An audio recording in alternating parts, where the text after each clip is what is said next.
seeing some relatives here in a few days, and I always like to have treats around. Usually the biggest hit is some form of brownies, where I usually make homemade or sometimes semi-homemade. I never like to make a boring brownie. I don't know if I'm making any sense to you. I usually like to make brownies with a lot of layering. One of the brownies that I end up making a lot are cookie brownies. I hear these brownies being called brookies a lot. You probably already know this, but at the Dollar Tree you can buy a box mix of these brownies. It's by a company called Continental Chef, and they call them brownie cookie, and it comes with semi-sweet chocolate drops, aka chocolate chips, which I will probably still add in my own depending on how much is in here. I did get 2 of them, and I thought this time, why not give these a try? Every time I go down that aisle at the Dollar Tree, I look at these and right away I assume they're probably not the best quality, but I'm like, you know what, let's give it a try. I'm sure even if it's not the greatest, it'll get eaten, and who knows, maybe it will surprise me and actually be really good. If anything, it'll be quicker for me to make this time around, because basically they're already supplying everything in this box for you, except of course the obvious: butter, egg, water. So for both the cookie and the brownie, they are calling for unsalted butter. I'd probably recommend to go with the unsalted butter. I don't have unsalted butter, and even at times when unsalted butter is called for, I always still just use salted. I probably shouldn't do that, but I do. There's your chocolate chip mix and the brownie one. All right, let's go find out if they're good or disappointing. I got the oven preheating at 350, and I'm gonna grease the bottom of this dish with some cooking spray, also from the Dollar Tree. I haven't seen this in weeks. I hope they will restock, because I really like this spray. So they tell you on the box directions to use an 8x8 pan.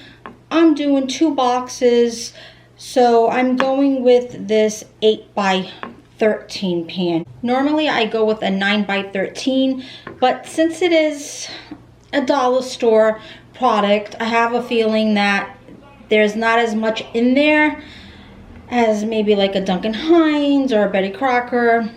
I don't know, maybe there is, but just to be on the safe side, I'm gonna use a bigger dish, but a smaller one than usual. So just in case, I can get a pretty high brownie, because that's the way we like our brownies. Already, I don't have high hopes for this brownie mix. It was very difficult to mix. And it's, can you see that?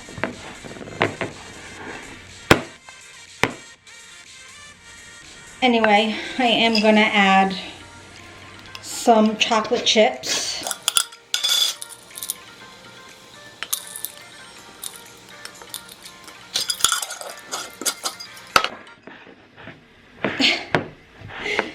Well, you'll get an arm workout if nothing else. So now it tells you to add it to your baking dish. So let's do this.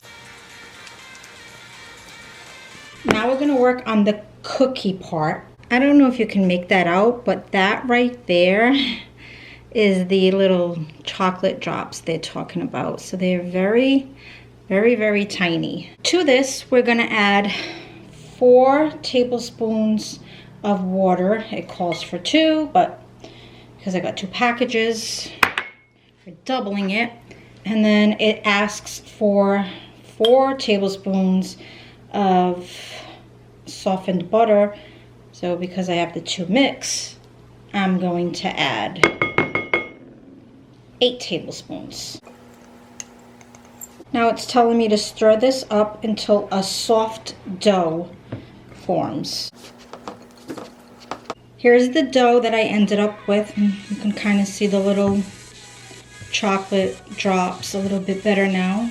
Here's the brownie batter in the baking dish, and now it's telling me to drop heaping tablespoons of the cookie dough on top of the brownie mix. This is what it's looking like. It seems like you get more cookie mix than a brownie mix. And they're telling me to bake this between 33 to 38 minutes because I'm using a glass dish, and I am going to sprinkle some chocolate chips over the top.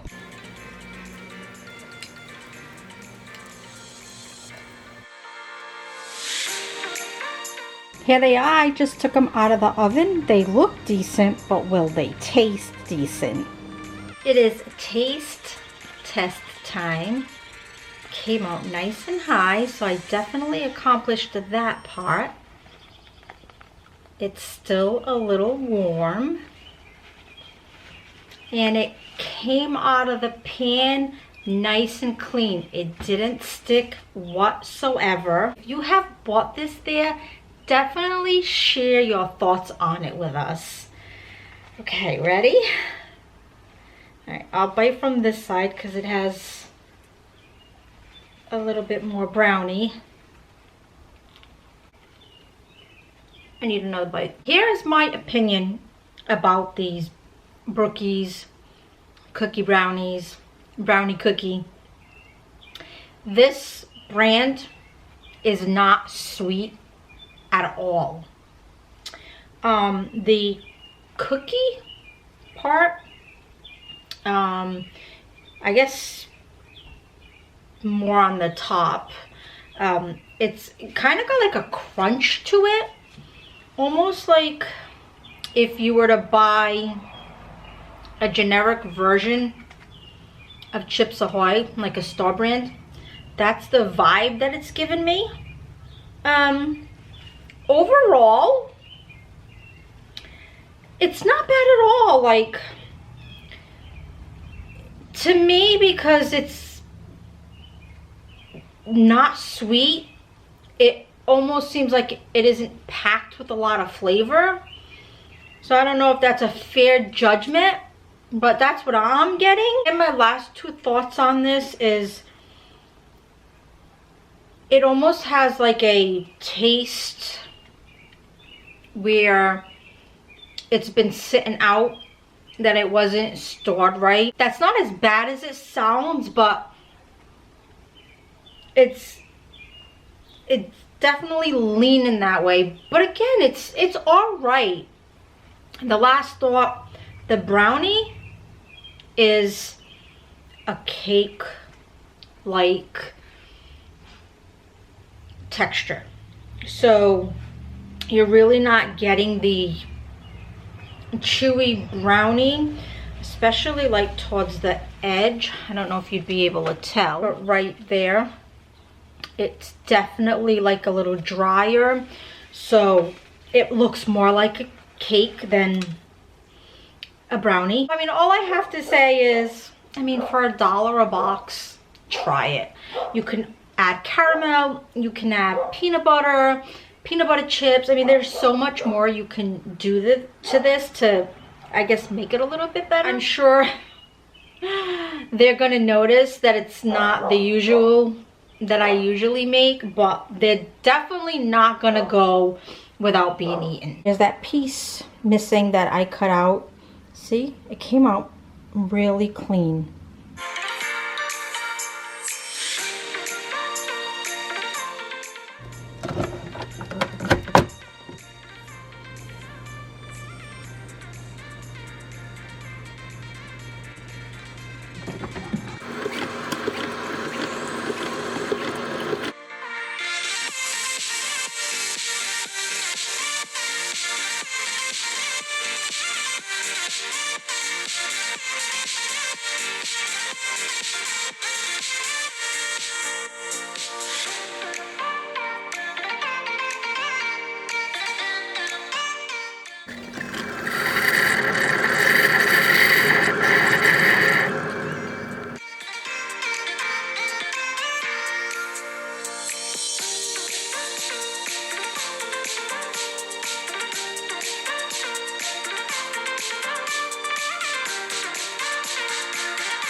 FedEx just dropped off a package, and it's my printer. It's the same exact printer I already own. Mine kicked the bucket. I've had it like since 2009, 2010. So I ordered the same exact one on eBay because it was a really good printer.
I just want to say how glad I am to have you here today with me on this little mini vlog. Since I can't see you, let me know you were here so that I can say hi back and thank you for being here. Bye.